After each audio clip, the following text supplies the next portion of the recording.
العزت فرمائے گا کہ بتائیں، یہ لوگ کہتے ہیں آپ نے دعوت نہیں دی. انبیاء کرام علیہ السلام فرمائیں گے مولا تو جانتا ہے ہم نے تیرا پیغام ان تک پہنچا دیا، اب انہوں نے نہیں مانا تو یہ سزا کے خود مستحق ہے. سارے انبیاء اس بات کی گواہی دیں گے. پھر ان سب کی گواہی پر پیارے نبی صلی اللہ علیہ وسلم گواہی دیں گے. اللہ فرمائے گا حبیب آپ بتائیں، تو نبی علیہ السلام فرمائیں گے یا الہی سارے انبیاء نے اپنی اپنی امتوں کو تیرا پیغام پہنچایا ہے.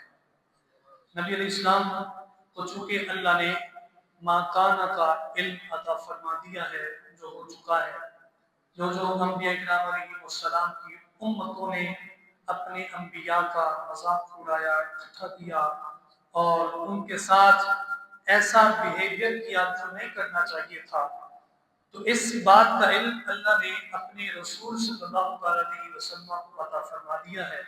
تو پیارے نبی صلی اللہ علیہ وسلم بھی سارے انبیاء کی گواہی کو اور پختہ مضبوط کرنے کے لیے گواہی دیں گے کہ مولا تیرے انبیاء نے ان تک پیغام پہنچایا اور انہوں نے قبول نہ کیا.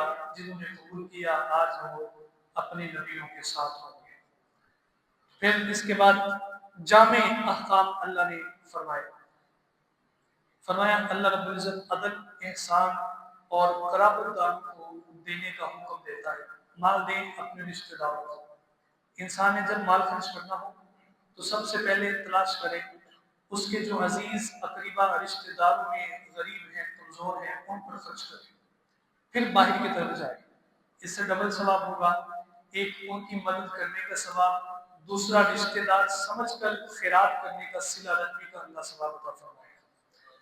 پھر فرمایا کہ اللہ رب العزت نے بے حیائی، برائی اور سرکشی سے تمہیں روکا ہے، اس کی نصیحت کو قبول کرو.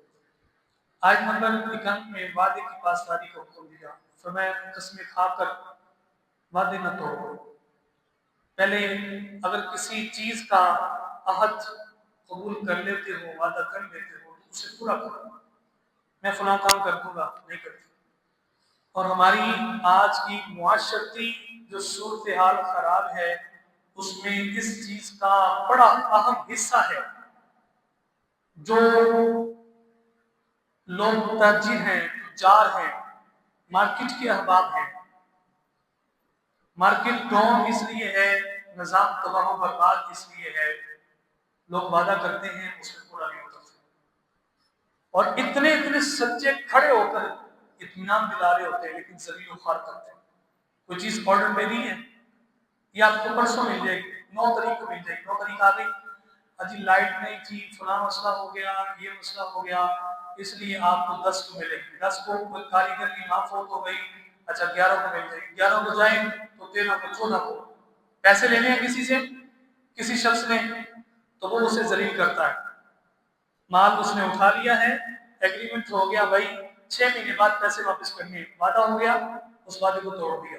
وہ بیچارے پیچھے پڑے ہیں پیسے لینے والے اور بار بار جا رہے ہیں، جی مال سیل نہیں ہوا، سیل ہوا تو دوسرے کو دے دیا.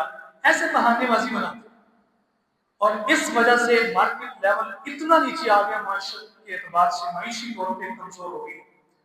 بڑا اہم حصہ اللہ نے بیان فرمایا قسمیں کھا کھا کر وعدے نہ توڑو. جب وعدہ کر لیتے ہو، ایگریمنٹ کرتے ہو، اسے پورا کرو. جو وعدے کو توڑتا ہے اسے سخت قسم کی سزا دی جائے گی. اور پھر اللہ رب العزت نے یہ تعلیم دی. فرمایا جب قرآن پڑھنے لگو نا تو یہ پڑھ لیے کرو اعوذ باللہ من الشیطان الرجیم. پھر قرآن مجید کی عظمت اور فصاحت کو اللہ نے بیان فرمایا. پھر ایک حکم اللہ رب العزت نے بیان فرمایا کہ اگر کوئی مسلمان کفار کے جو قلعے تھے، کفار کے حصے تھے، ان میں چلا جاتا، کافر اسے قتل کرنے کی دھمکی دے کر کلمہ کفریہ کہنے پر مجبور کرتے. یہ آیت حضرت عمار بن یاسر، ان کے والد محترم حضرت یاسر اور حضرت سمیہ حضرت عمار کے والدہ، حضرت صہیب حضرت بلال، حضرت خباب بن ارت، حضرت سالم رضی اللہ تعالیٰ عنہم کے حق میں نازل ہوئی۔ یہ کفار کے قبضے میں تھے، تو کفار نے ان پر سختی کی اور کہا کہ تم یہ کہہ دو ہم اسلام قبول نہیں کرتے، کلمہ کفریہ کہہ دو، انکار کر دو اسلام کا۔ فرمایا اس حالت میں اللہ نے مسئلہ بیان کر دیا، مجبوری کی حالت ہے، گن پوائنٹ پہ اگر کوئی بندہ یہ شخص کہے، اگر کوئی یہ نہ کہا کہ تو مسلمان نہیں ہے تجھے قتل کر دوں گا، اب اس صورتحال میں اپنی جان بچانے کے لیے زبان سے وہ یہ ادا کرتے ٹھیک ہے میں مسلمان نہیں، لیکن دل میں اس کے اسلام ہے، تو اللہ فرماتا ہے اس میں کوئی حرج نہیں ہے۔ لیکن عظیمت اور بہادری یہ ہے، اگر کوئی بندہ زیادہ بہادر اور عظیمت اختیار کرنا چاہتا ہے، وہ یہ کہے جس طرح حضرت بلال حبشی فرمایا کرتے تھے کہ جان لے لو لیکن دامن مصطفیٰ نہیں چھوڑیں گے۔ حضرت حبیب بن زید رضی اللہ تعالیٰ عنہ نے مسلمہ کذاب کے سامنے جب اس نے سختی کی تو فرمایا نہیں، میں یہ ہرگز نہیں کہہ سکتا کہ تو اللہ کا نبی ہے، مجھے تیری آواز ہی نہیں آ رہی، میں تو محمد رسول اللہ صلی اللہ علیہ وسلم کو آخری نبی مانتا ہوں۔ اس نے آپ کے انگوٹھے کاٹے، انگلیاں کاٹ دی، آپ کے ناخن کھینچے، ایک ایک جوڑ کر کے تکالیف کے ساتھ آپ کا پورا گھڑ کاٹ دیا، ہاتھ پیر سب کچھ کاٹ دیے، لیکن آپ نے فرمایا سب کچھ کاٹ دو لیکن اس زبان سے ایک ہی آواز آئے گی، آخری نبی محمد عربی صلی اللہ علیہ وسلم کے ساتھ۔ تو یہ عظیمت بھی ہے۔ حضرت خباب بن ارت نے سولی برداشت کر لی لیکن کلمہ کفر اپنی زبان سے نہیں کہا، لیکن اللہ فرماتے ہیں اگر اس طرح کا ماحول بن جائے اس وقت دل میں ایمان ہو، انسان زبان سے اگر انکار کر دے تو وہ بندہ کافر نہیں ہوتا۔ اب چونکہ حضرت عمار یہ ضعیف تھے، بوڑھے تھے، انہوں نے زبان سے کلمہ کفر کا اقرار کر لیا۔ جب نبی علیہ السلام کو خبر ملی تو آپ نے فرمایا عمار کو سر سے لے کر پاؤں تک اسلام سے بھرا ہوا ہے۔ یہ حضور علیہ السلام کے پاس ہے، حضور میں مجبور ہو گیا تھا معذرت، تو میں عمار بتاؤ جب تم نے یہ کلمہ کہا تھا اس وقت تمہارے دل کی کیا کیفیت تھی؟ حضور دل میں تو میرے اسلام موجود تھا، صرف مجبوری کے طور پر زبان سے کہا۔ فرمایا پھر کوئی حرج نہیں، تم پکے مسلمان۔ اسی طرح اس زمن میں یہ مسئلہ ہے، کوئی شخص مذاق میں بھی کلمہ کفر کہہ دے وہ کافر ہو جاتا ہے، جب کافر ہوگا اس کا نکاح بھی ختم، سارا کچھ ختم۔ اور ہماری یہ جو ٹاک شوق والے احباب ہوتے ہیں اور اسی طرح اس طرح کے کئی احباب ہیں جو پاکستانی چینلوں پہ اس طرح کے پروگرام کرتے ہیں، جو مقدس چیزوں کو تشبیہ دے کر ایسے ایسے کلمات کہہ دیتے ہیں جو کلمے کفریہ ہوتے ہیں۔ ان لوگوں کے لیے بچنے کے لیے بڑا اہم پیغام ہے، اس سے بچیں۔ پھر اس کے بعد اللہ رب العزت نے یہ ارشاد فرمایا کہ اللہ تعالیٰ ایک بستی کی مثال بیان فرمائی، وہ بستی بے خوف و خطر تھی، ہر طرف سے اطمینان تھا۔ یہ مکہ کے حوالے سے اللہ نے بیان فرمایا مکہ کی پہلے حالت یہ تھی کہ بے خوف و خطر، ہر طرف سے رزق ہی رزق۔